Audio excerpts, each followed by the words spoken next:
Hi, this is Lakshmi Prasad from PySpiders Rajajinagar. I'm working as a trainer here. So one of our students got placed in a company, so she is going to share her experience.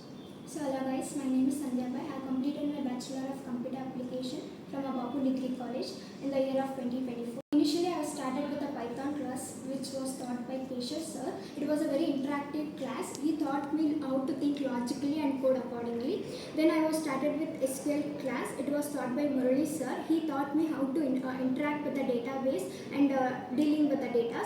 And later on I was started with manual class. It was taught by Pradeep sir and Niranjan sir and Avinash sir. It was very interactive class. They taught me by giving a real-time examples. Later on I was started by Selenium class, which is automation testing, which was taught by Lakshmi Prasad sir.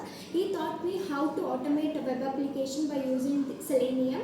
And this was my experience in PySpiders. So which are all the activities helpful to crack interview? So I have done a proper boot camp and a presentation which helped me to improve my communication skills and technical skills as well. And in classes, while ongoing with classes, they conducted stage presentation which helped me to crack this interview.